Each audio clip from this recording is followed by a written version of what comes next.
Las páginas de la Biblia están llenas de conocimiento, llenas de consuelo para los corazones turbados, de paz, gozo, de enseñanzas que transforman nuestra conducta por medio de la fe y de un sinfín de promesas de bendición que nos proporcionan la seguridad de un destino eterno en manos del Creador.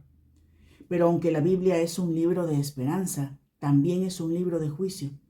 Las Escrituras nos revelan el carácter de Dios, mostrando que Dios es amor, Primera de Juan 4:8, pero también es fuego consumidor, Deuteronomio 4:24. Entonces no podemos detenernos solo en las promesas de bendición. Su justicia es perfecta, de modo que Dios no puede recompensar a menos que también castigue. La manifestación de los juicios finales de Dios es un tema tan delicado al que debemos darle toda la atención, con un enfoque correcto, apegado a la interpretación bíblica. Hoy, en nuestro estudio del día, examinaremos el capítulo 16 del libro de Apocalipsis, que anuncia el derramamiento final de la ira de Dios y el inicio de la batalla de Armagedón. 7 ángeles, 7 copas y en ellas las 7 plagas descritas como postreras, indicando que no se trata de las plagas de Éxodo que Dios envió sobre Egipto, ni las de Apocalipsis 8 y 9 que destruyen una tercera parte del mundo. Si bien existe cierta similitud entre algunas de estas plagas, no son las mismas. Las plagas postreras afectarán todo el mundo. Y aunque los juicios de estas copas contienen toda la consternación, la angustia y los terrores de las plagas anteriores, estas serán más severas. El grado de devastación explicado en este capítulo es más intenso y extenso. La ira de Dios traerá una mortandad sin precedentes que no tendrá paralelo en la historia. Sus juicios son también una promesa inevitable. Y aunque nadie puede impedirlo ni detenerlo, hay una manera de poder evitar el tener que beber de las copas de la ira de Dios. Y es mediante la fe en nuestro Señor Jesucristo, puesto que ninguna condenación hay para los que están en Cristo Jesús. Romanos 8:1. Si usted ha creído y aceptado a Jesucristo como su Señor y Salvador, no enfrentará condenación, porque sus pecados ya fueron juzgados en la cruz cuando Jesús decidió morir por todos. Es importante estudiar y meditar en cada una de las promesas de Dios y también obedecer su palabra. Usted necesita entender que la naturaleza de Dios no se deleita en el castigo. Vivo yo, dice Jehová el Señor, que no quiero la muerte del impío, sino que se vuelva el impío de su camino y que viva. Volveos de vuestros malos caminos, ¿por qué moriréis? Ezequiel 33:11. Entre los juicios de estas 7 copas hay un breve intervalo en el que un ángel exclama: Justo eres tú, oh Señor, el que eres y que eras, el Santo, porque has juzgado todas estas cosas. Este es el corazón de Dios, lleno de gracia y de justicia. Sus juicios son perfectos. A continuación, hemos preparado un importante estudio sobre este tema. Permanece con nosotros y al final recuerda compartir este programa. Durante las últimas décadas, hemos podido observar cómo las profecías pasadas, realizadas por personajes del tipo de Nostradamus y otros que vamos reconociendo, van siendo revisadas con meticulosidad y cuidado para advertirnos de riesgos que se están avecinando sobre la humanidad. Entre los miles de profecías de estos personajes, algunos han logrado ser casadas con acontecimientos futuros. A esta moda se han sumado incluso alguna serie de televisión que ha logrado ganar audiencia y credibilidad, prediciendo situaciones que se han venido dando en el tiempo. Lo cierto es que el temor del futuro incierto, provoca en la humanidad la búsqueda de información que nos prepare para el desastre. Pero ninguno de estos profetas del futuro dejan de ser otra cosa que anunciadores de catástrofes. Catástrofes que pueden satisfacer la curiosidad humana, pero que nunca ofrecen soluciones u esperanza más allá de la información. Catástrofe y destrucción, pero no solución ni esperanza. No están más que anticipando un problema que se ve venir desde antaño. Y el problema es que el ser humano carece de esperanza. Frente a toda esta marabunta de profecías y profetas de la desesperación, nos topamos con la realidad del mensaje bíblico. La Biblia es un libro que nos habla y nos advierte de lo que vendrá, pero también es un faro de luz y de esperanza para el ser humano, porque más allá de advertirnos del juicio y del desastre que llegará y afectará al ser humano, ha dedicado la mayor parte de su enseñanza a hablarnos de la esperanza, de la gracia, de la solución para este problema que afecta a todo ser humano. La realidad es que la sociedad humana no va a revertir su condición en base a la ciencia, en base al desarrollo social, en base al desarrollo de estructuras políticas, sino que la solución para el ser humano se encuentra única y exclusivamente en volver a una dependencia y obediencia a Dios y su palabra. Porque Dios es un Dios fiel, es un Dios justo. Y por eso la Biblia, aunque es un libro lleno de esperanza, también nos habla como un libro de juicio. Y cuando llegamos a un pasaje como Apocalipsis 16, el juicio se manifiesta en toda su crueldad y toda su crudeza. Y puesto que Dios ama la justicia, y puesto que Dios demanda la fe, debe aborrecer el pecado y castigar la incredulidad.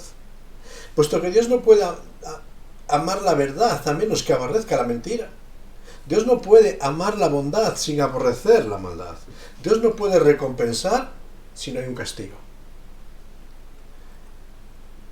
Las líneas y expresiones finales de esta ira divina contra el pecado, contra la injusticia, contra la blasfemia que se levanta contra el nombre de Dios y que están descontroladas en la historia humana, se van a manifestar en Apocalipsis 16. Dios ha pasado siglos hablando. Ha hablado por los profetas. Ha hablado por su propio Hijo, a quien entregó por cada uno de nosotros. Ha dejado el testimonio de apóstoles. Ha advertido por medio de juicios tipo los sellos. Ha llamado la atención y ha tocado la puerta con el son de la trompeta. Y sin embargo, el ser humano, generación tras generación, se obstina en la rebeldía. Y al final, la paciencia de Dios tocará su fin. Y el juicio se desata sobre la humanidad.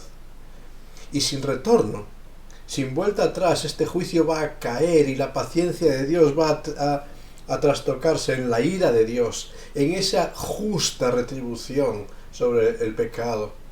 Y todas las naciones experimentarán el poder de la gloria de Dios. Dios ha sido paciente para que nadie perezca, pero su paciencia llega a su fin. No hay que andar buscando lógica o explicaciones científicas a lo que relatan estas plagas, como intentaron hacer en otro tiempo los sabios de Faraón en Egipto. Simplemente hay que percibir la voz de Dios que está llamando, y es su acción sobrenatural en medio de la historia humana. 7 copas. Como decíamos la semana pasada, son 7 receptáculos que contienen la ira de Dios que se va a derramar sobre toda esta tierra. La primera la encontramos ya en el versículo 2. Una copa que derrama una úlcera maligna y pestilente sobre los hombres que tenían la marca de la bestia.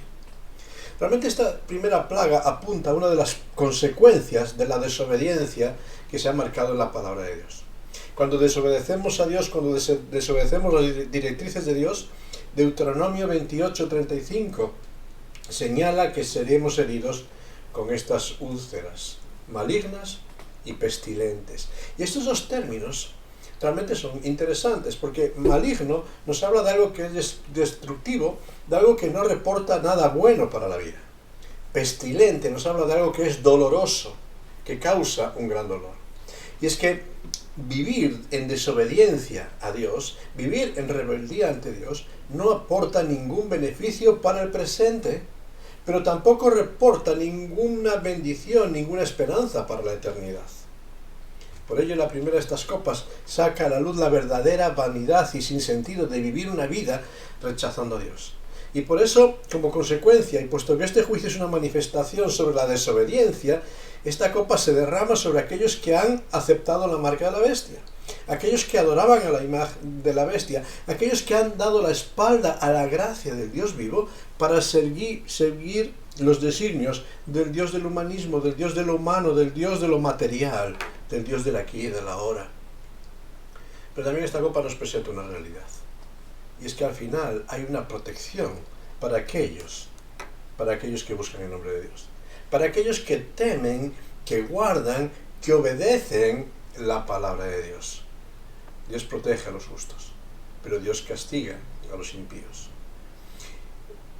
A veces queremos distorsionar las realidades del fin, pero Dios nos advierte que hay un juicio preparados para la desobediencia, y desobedecer las directrices de Dios no tiene beneficio presente, pero sobre todo no reporta eternidad futura. Hay una segunda copa que aparece en el versículo 3. Esta copa va a afectar al mar. El mar se va a convertir en sangre, va a ser un cauce de mortandad. Date cuenta que a lo largo de la historia humana, incluso dentro de los científicos evolucionistas, se señala al mar como el origen de la vida. El mar se señala como fuente de vida y de esperanza. ¿Sabes? Dios creó todo ser viviente del mar. Dios creó lleno de vida.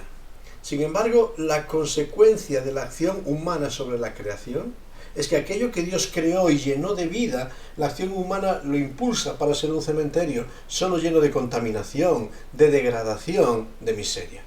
Y realmente cuando observamos y atendemos a las noticias de nuestros tiempos, vemos como ya hay muchas señales de alarma sobre la contaminación y degradación de los mares. Como ya mucho pescado, mucha pesca que recibimos de los mares no puede ser consumida sin ser tratada como consecuencia de la acción humana.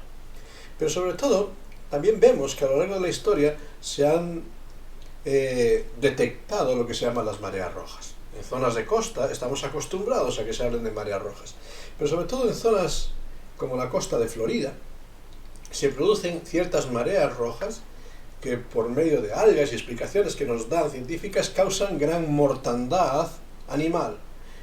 Todo tipo de peces mueren como consecuencia de estas plagas. Ya estamos viendo en pequeñas escalas como la maldad, como la degradación de los mares nos está advirtiendo que hay un riesgo serio. Al final de la historia, Dios va a tocar de forma definitiva para que todos los mares, para que todo aquello que es cauce de vida, aparezca como un cementerio de muerte. En la mentalidad hebrea decían que cada elemento de la vida estaba protegido por un ángel de Dios, que velaba porque se sostuviese y se mantuviese como fuente de bendición para el ser humano. Cuando el ser humano da la espalda a Dios y rechaza todo lo que viene de Dios, al final entendemos casi que estas copas es Dios que dice, bueno, pues voy a levantar mi protección y vais a encontraros con la realidad de lo que es vivir sin el cuidado de Dios. Se dice que Albert Einstein afirmaba que la maldad es la ausencia de Dios en el mundo. Y casi citando esta frase podríamos ampliar para decir que el juicio es la retirada de la protección de la gracia de Dios, de tal modo que solo veremos el efecto de nuestra rebeldía. Y realmente cuando contemplamos plagas como esta segunda copa derramada sobre la tierra, vemos cómo es la consecuencia de haber rechazado los designios de Dios de cuidar y sojuzgar esta creación, la que nos expone ante la miseria, ante la degradación y hasta la destrucción de aquello que Dios creó como bueno, como lleno de vida. El pecado, nuestra rebeldía, nuestra obstinación, lo aboca todo a la muerte. Una tercera copa encontramos en el versículo 4 hasta el 7. Y esta copa afecta a otra parte sustancial de la vida humana, el agua dulce, los ríos, las fuentes de agua, que ahora ya no es el mar como este elemento de vital, ahora es las fuentes de agua como los suministros que hacen aliviar nuestra sed, nuestra necesidad. Realmente la sensación de sed y no encontrar alivio es una de las experiencias más aterradoras de necesidad humana, porque poco a poco el cuerpo se va desgastando. El ángel nos dice esta historia que va a subir desde las aguas y otro ángel va a salir desde el altar, y en medio de esta copa, de este derrame de la ira, sobre todo aquello que es lo que satisface la sed humana, nos vamos a encontrar dos imágenes. Desde las aguas, desde todo aquello que satisface la ansiedad y la necesidad humana, sale un ángel que empieza a declarar el carácter y la gloria de Dios. ¿Sabes? Todo lo que tenemos es porque viene de Dios. Y las aguas, y desde las aguas, el ángel de las aguas va a empezar a proclamar: justo eres, oh Señor, eterno eres, santo, juez, todopoderoso, verdadero, Dios, tú eres perfecto. ¿Y qué hemos hecho la humanidad con la perfección de Dios? Sino destruirla.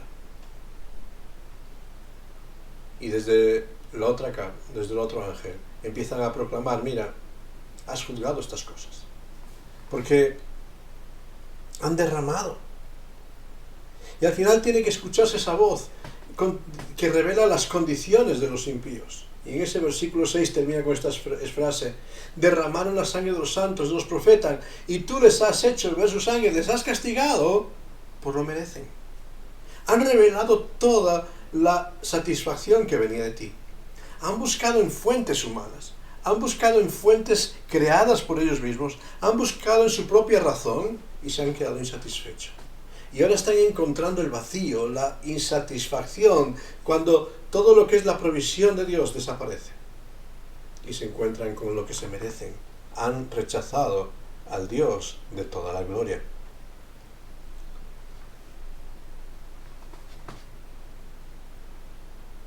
Los juicios de Dios son justos, dice el ángel que salió del altar. Los juicios de Dios son los juicios que salen de la naturaleza de un Dios que no ha engañado, de un Dios que es justo. Una cuarta copa, versículos 8 y 9. Una cuarta copa que en este momento toca a otro elemento vital del ser humano, como es el sol. El astro rey. El astro que desde el principio de la creación es fuente de luz, calor, energía, aquel que es fuente de vitalidad y de desarrollo de toda la vida. Ahora se va a convertir en el asesino de la humanidad. Es tremenda esta escena. Quemar a los hombres con fuego. No es ese calor, ese sol que broncea, no es ese sol que da vida, es ese sol que consume y que destroza la vida. ¿Sabes? El propósito de los juicios de Dios ha sido siempre llamar la atención del ser humano para prestar atención a la voz de Dios, a su condición y a la necesidad humana, y provocar llamarnos al arrepentimiento. Pero cuando desatendemos los juicios de Dios, ¿qué esperanza nos queda? Dios quiere cambiar la historia. Tengo algo aquí conmigo. Todos conocemos este pequeño elemento, ¿verdad? Este pequeño elemento es un termómetro. Con este elemento podemos hacer una pequeña comprobación. Y es cuando lo usamos, nos va a detectar cuál es la temperatura de nuestro cuerpo. Pero sabes, los juicios de Dios nos advierten de que hay algo que no está funcionando bien. Funciona el termómetro. Pero ¿el termómetro puede curar el problema? No, ¿verdad? El problema simplemente nos dice: hay que buscar una solución. Y Dios nos está diciendo: no estáis funcionando bien. Necesitáis un cambio. Necesitáis buscarme para encontrar vida. ¿Y cuál es la respuesta del ser humano ante los juicios de Dios? Versículo 9. Y los hombres se quemaron con el calor, y en vez de buscar soluciones en Dios, blasfemaron el nombre de Dios que tiene poder sobre estas plagas. Y no se arrepintieron. Blasfemaron al Dios que les decía: en mí hay perdón, hay respuesta. Y es que la humanidad, en lugar de ver su condición, rechazan aún más y más a Dios. La blasfemia abarca cualquier palabra u acto ofensivo contra la majestad de Dios, contra la autoridad de Dios. Es la blasfemia la que ciertos personajes a lo largo de la historia y en el presente hacen, profanando los lugares santos, alterando la reverencia, desobedeciendo los ritos de Dios, violando conscientemente la ley de Dios, tomando el nombre de Dios en vano como con tanta frecuencia escuchamos en nuestros días. Todo entraría en este nombre. Es cuando burlamos y rebajamos la dignidad de Dios. En el Nuevo Testamento, blasfemia significa la usurpación de las prerrogativas divinas para hacernos nosotros dueños de ellas. ¿Sabes una blasfemia muy típica de nuestros días? Es esa de muchas personas en nuestros días que dicen: yo creo en Dios a mi manera. Creer en Dios a nuestra manera es blasfemar el nombre de Dios, porque es usurpar la dignidad de Dios. Yo no puedo creer en Dios a mi manera, porque entonces estoy poniéndome por encima de Dios. Solo puedo creer en Dios a su manera, por medio de lo que revela en su palabra. Puedo creer que existe algo, puedo creer que existe Dios, pero si no sigo las directrices de Dios, estoy blasfemando su nombre, porque estoy diciéndole: puedo llegar a Dios como yo quiera. Sabemos que Dios tiene poder, sabemos que Dios tiene autoridad y derecho para actuar, sabían y sabremos que Dios lo tiene, pero con todo, dice el texto, no se arrepintieron. Ni la gracia, ni el amor, ni la ira ha logrado mover el malvado corazón del impío. Aun viendo la autoridad de Dios, le han dado la espalda, no le dan gloria. Y qué triste la realidad de muchas personas en nuestros días, que siguen viendo la advertencia de Dios como ese termómetro. Algo no está funcionando en nuestra historia, y en lugar de buscar a Dios para encontrar soluciones, le damos la espalda. Intentamos quejarnos de que nos duelen las cosas, pero no aceptamos su remedio. Y por eso, como rechazamos la oferta de Dios que tiene poder, siguen cayendo las plagas. Versículos 10 y 11. Una quinta copa se derrama desde el trono sobre el trono de la bestia. Es una plaga que va directamente a este reinado de poder, de atrocidad y de engaño, donde toda esa humanidad dominada y sellada por la bestia se quedará en tinieblas y sin referente. Día de tinieblas es la referencia del Antiguo Testamento para referirse al día del Señor. Ese día de juicio donde todo orgullo, toda soberbia, todo argumento humano quedará entenebrecido y sin valor. Y nos dice, y es aterradora esta imagen: el quinto ángel derrama su copa sobre toda bestia y su reino se cubrió de tinieblas, y mordían de dolor sus lenguas. Literalmente siguieron masticando su dolor, siguiendo viviendo en su queja, siguieron viviendo en su amargura, siguieron viviendo en su insatisfacción, sin buscar soluciones. ¿Cuántas personas en nuestros días seguimos quejándonos de que las cosas no van bien, seguimos quejándonos de nuestra insatisfacción, seguimos quejándonos de nuestra miseria, seguimos quejándonos de la inmoralidad, seguimos quejándonos de cómo va esta sociedad, pero lejos de buscar la respuesta en el Dios que tiene poder, seguimos en la queja? Seguimos masticando y mordiendo nuestro dolor. Y Dios nos dice: volveos a mí, tendrás vida. Venid a mí los que estáis cargados y fatigados, y yo os haré descansar. Pero seguimos masticando nuestro dolor y nuestra queja. Seguimos mordiendo nuestro propio veneno. En medio de sus crisis, buscaron culpar a Dios más que reconocer su pecado. Y en medio de las crisis, la humanidad en el día de hoy seguimos diciendo: ¿y por qué un Dios de amor permite? Justamente porque es un Dios de amor, te está llamando, te está invitando. ¿Sabes? La humanidad elude sus responsabilidades personales. Buscamos culpables, pero nos olvidamos de que el problema somos cada uno de nosotros, y por eso nos arrepintieron de sus obras. Seguimos buscando el culpable, y siguen cayendo copas. Y llega la sexta copa, versículos 12 al 16. Y en esta copa, el gran río Éufrates se va a secar. ¿Sabes? Hablando de la historia bíblica es interesante cuando ciertos ríos se han secado, ciertos mares se han secado, porque han sido manifestaciones del poder de Dios que abre camino para juicio, para ruina, para libertad. Dios abrió el Mar Rojo para que su pueblo caminase, y abrió el Mar Rojo para que el ejército de Egipto se ahogase. Abrió el río Jordán para que su pueblo entrase en la tierra. Abrió el mar en otras ocasiones. ¿Sabes? El río Éufrates era esa frontera natural que en tiempos de Roma protegía de los enemigos que aún no habían conquistado, esos imperios asiáticos que después entrarían y serían gran plaga para Roma.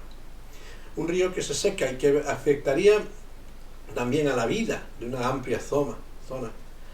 Pero sobre todo es un juicio preparatorio para lo que ha de venir. Abrirá camino para los reyes de Oriente. No era una gracia, sino era un castigo, cuando todos esos pueblos se juntarán. Pero incluso hay algo más en este pasaje, porque este pasaje, al secarse, también abre la puerta para la entrada de espíritus engañadores. Vi salir de la boca del dragón y de la boca de la bestia y de la boca del falso profeta 3 espíritus inmundos a manera de ranas, pues son espíritus de demonios que hacen señales y van a los reyes de la tierra de todo el mundo para reunirlos a la batalla de aquel gran día del Dios Todopoderoso. Profetas engañadores, espíritus de mentiras, de seducción, que salen en forma de ranas, con su croar saltando. ¿Sabes? En la cultura babilonia, las ranas eran los espíritus transmisores de las mentiras y los engaños de los demonios. Hoy en día hay muchas de estas ranas croando en nuestras casas de muchas formas, por medio de fake news, por medio de influencias erradas, por medio de mensajes cortados, que salen saltando y enseñándonos todo tipo de imágenes de demonios. Señales poderosas incluso, que nos hacen convencer con sus argumentos. Engañan a las sociedades y a la humanidad oponiéndoles contra Dios, pero mucho más, les agrupan para el conflicto. Y en medio de este pasaje aterrador, en medio de esta copa, sin embargo va a resonar un aire fresco para el pueblo de Dios. Un pueblo de Dios creyentes que estamos diciendo, ¿y cómo podemos experimentar toda esta marabunta de juicio, de castigo, de ira afectándonos también? Y en medio de todo este pasaje encontramos el versículo 15 como una promesa de aire fresco para los creyentes. ¿Sabes? Esta es la tercera de las 7 bienaventuranzas que encontramos en el libro de Apocalipsis. La primera la hemos encontrado en Apocalipsis 1.3, la segunda en capítulo 14, versículo 13, y después encontraremos en el capítulo 19, 20 y 22 las otras 4 promesas y bienaventuranzas. Y esta bienaventuranza nos habla de, aún en medio de esto, que el Señor dice, vengo como ladrón. Inesperadamente, repentinamente, una advertencia para velar y esperar frente a todos engaños. Los que están preparados van a ser bienaventurados. Aquellos que están velando, que están guardando sus ropas para no encontrarse desnudos. ¿Quiénes son estos? Son aquellos que se han revestido del Señor Jesucristo. Aquellos que se han ocupado de la obediencia a Dios, que han guardado sus vidas para Dios mismo y que van a ser guardados por Dios mismo. Y es que el que no se haya revestido de Cristo, por muy bueno que sea, por muy espiritual que se crea, al final va a ser confrontado con la realidad de sus propias obras, porque no somos salvos por lo que podemos hacer, sino que es solamente la gracia de Dios que provee para cada uno de nosotros vestiduras blancas. Es la obra de Cristo en nuestro favor, no nuestra obra la que nos reviste, porque la mejor de nuestras obras es como trapo de inmundicia. La mejor de nuestras obras está cargada de intereses ocultos de cada una de nuestras vidas. Somos indignos de la gracia de Dios. Y sin embargo la gracia de Dios provee vestiduras blancas y dignas para aquellos que por naturaleza somos indignos. Y solo estando cubiertos y recubiertos por la sangre de Cristo, podemos ser perdonados de todos nuestros pecados. Porque solo Cristo puede perdonar pecados, nadie más. Sin embargo, después de esta pequeña luz, viene la realidad del encuentro final, versículo 16. Ahí aparece Armagedón, ese punto de encuentro final, el campo de batalla de la historia. Posiblemente sea una referencia al campo de Megido y Osdraelón, este valle, donde las más importantes batallas de Israel se han lidiado allí.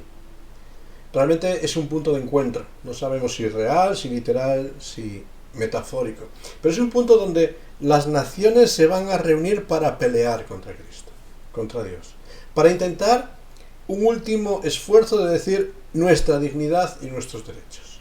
Y las naciones se preparan para ese momento.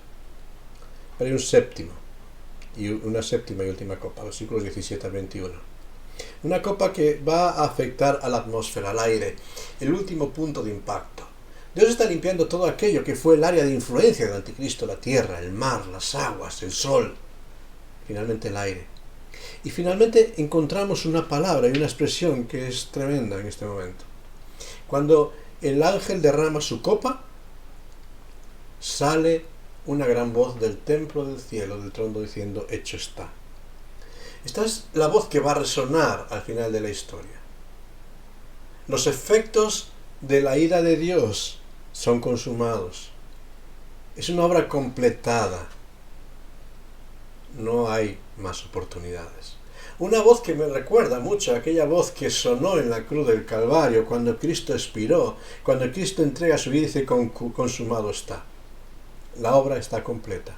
El juicio está derramado. Ya no se puede frenar. En el Calvario, Cristo alcanzó la salvación perfecta para el pecador arrepentido. Consumada.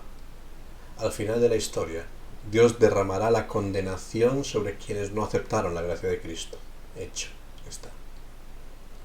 La obstinación permanece. A pesar de la gracia de Cristo, a pesar de la ira de Dios derramada, nadie quiere creer. Los prodigios y señales no han convencido a las personas para creer en Cristo. Quienes han despreciado la gracia de la salvación por medio de Cristo, quienes han rechazado la maravilla y gloria y majestad del Hijo de Dios entregando por nosotros, no se dejarán convencer por señal alguna y al final atesoran para sí mismos ira para el día de la ira. Por eso, cuando leemos toda esta imagen de copas de juicios aterradores que afectan a la humanidad, ¿qué podemos concluir? Permite dejar 3 ideas muy sencillas en este día. En primer lugar, por mucho que nos esforcemos, por mucho que querramos construir baluartes, nadie puede detener la ira de Dios. Pues es una ira merecida por esta humanidad. Es lo que merecemos como consecuencia de nuestro pecado.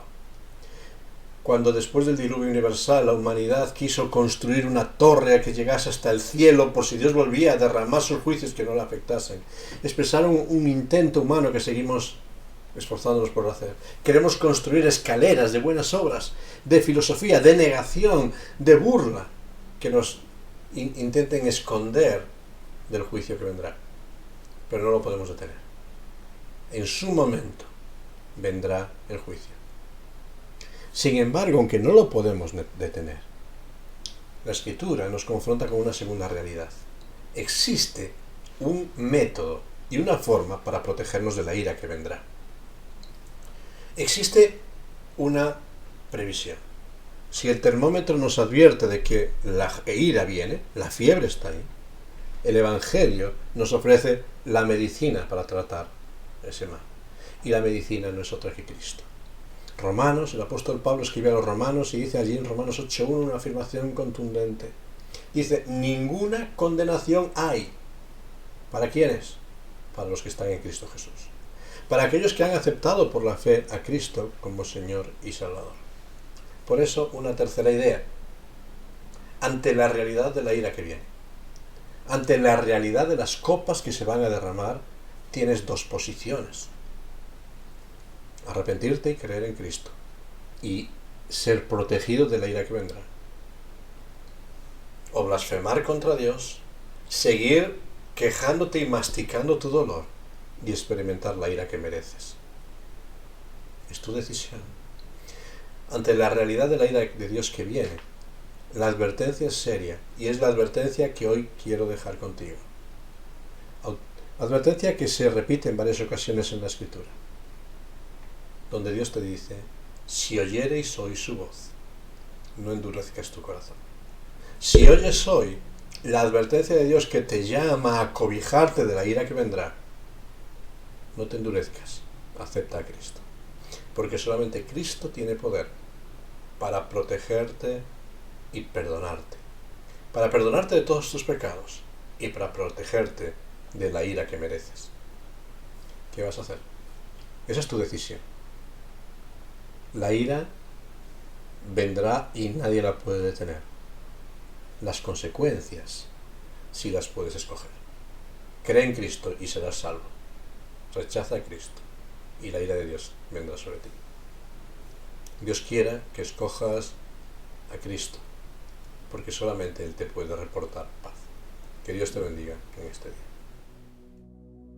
Aleluya.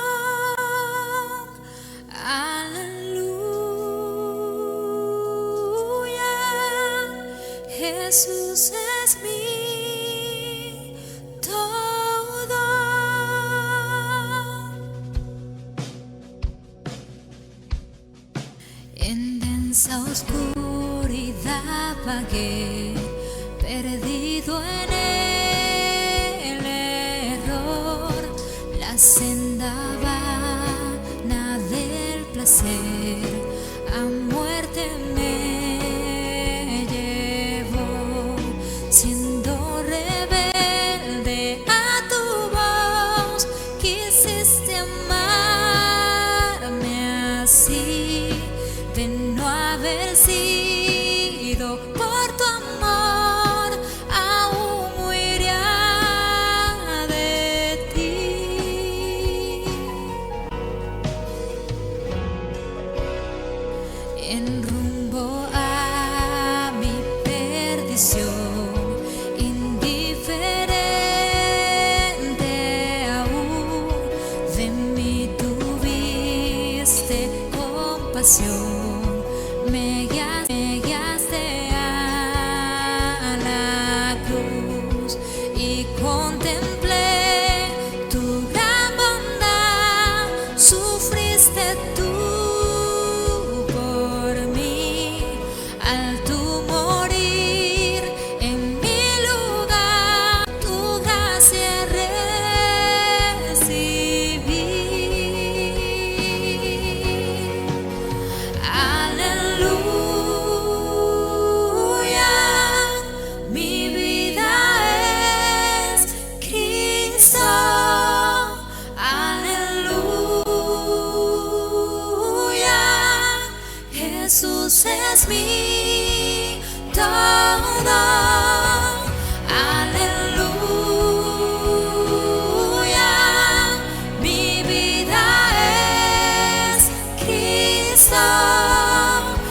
Aleluya, Jesús es mi todo. Es mi todo.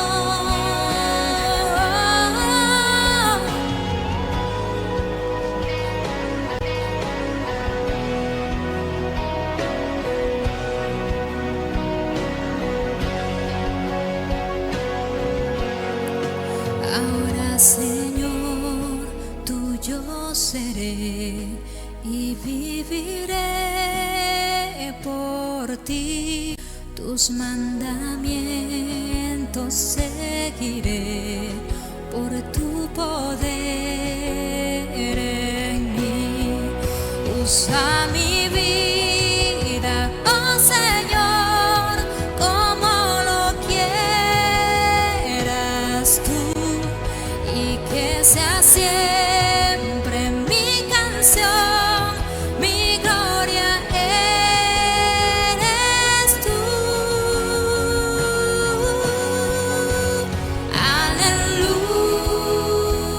Aleluya, mi vida es Cristo. Aleluya, Jesús es mi todo. Aleluya, mi vida es Cristo. Aleluya, Jesús es mi todo.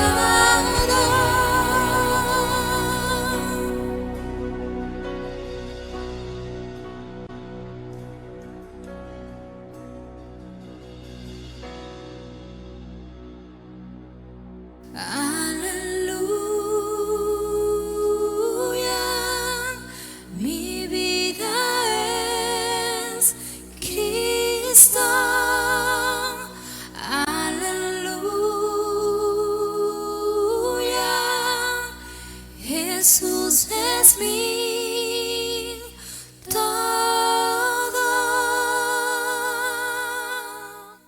Son decisiones muy importantes y trascendentales las que se presentan delante de nosotros. La Escritura nos revela con claridad el juicio y la catástrofe. Pero en contra de lo que los agoreros de nuestro tiempo promueven, la Escritura sí nos ofrece una esperanza y una solución. Cree en Cristo y serás salvo. Por eso quiero terminar este tiempo orando y pidiendo a Dios que te dé sabiduría y que me dé sabiduría para escoger lo mejor. Para escoger, a pesar de las voces que se multiplican en nuestros días, para burlarnos de todo lo espiritual, para rechazar a Dios, para seguir mordiendo nuestra maldad. Pues que alcemos los ojos para decir, gracias Señor por el Señor Jesucristo, y aceptar su gracia. Vamos a pedir que Él nos dé este poder y esta gracia, porque la fe viene solamente de Él, para aceptar ese regalo y tener paz. Y poder decir con el apóstol Pablo, ninguna condenación. Y poder ver hacia el futuro con esperanza, venga lo que venga. Sé que mi Redentor vive. Sé que al final me levantará. Sé en quien he creído y que está guardado mi depósito. Por eso, que Dios te ayude y me ayude para tener esa convicción. Y eso es un ejercicio de fe. Fe en Cristo. Fe en el que murió por ti y murió por mí. Vamos a pedir su ayuda en este día. Gracias, Padre, porque nos confrontas con la realidad de nuestra debilidad y de nuestro fracaso, con la realidad de nuestra pequeñez, pero también nos confrontas con la esperanza maravillosa que podemos tener en Cristo, la esperanza de perdón, de un perdón que nadie nos puede quitar, el perdón del Señor Jesucristo por cada uno de nosotros. Por eso, Padre Celestial, en este día queremos pedirte que tú nos ayudes a tomar la mejor decisión que podemos tomar, escoger a Cristo. Si hay personas que aún no tienen esa seguridad, que hoy puedan acercarse ante ti y decirte con sencillez, creo en ti, perdóname. Y tú dices que al que a ti viene con corazón sincero, tú no le rechazas. Y en esa expresión que hay esperanza, que hay gozo, que hay paz, que hay bendición. Señor, derrama hoy en toda esta tierra ese perdón que tanto necesitamos. Y antes de que ese tiempo de juicio se derrame, que podamos escuchar esa voz que nos llama al arrepentimiento. Y mientras dura el tiempo de gracia, mientras dura tu paciencia, mientras hay oportunidad, que no nos creamos todos los espíritus engañadores que nos alejan de ti, que no sigamos rebelándonos contra ti. Señor, abre nuestros corazones a tu voz y ayúdanos a seguirte en obediencia cada día de nuestras vidas, porque solamente en obediencia a ti hay paz para el presente y hay esperanza para la eternidad. A ti, Señor, sea toda la gloria y derrama tu bendición sobre cada uno de nosotros. Te lo pedimos en tu santo y bendito nombre. Amén. Que Dios te bendiga en todo este tiempo.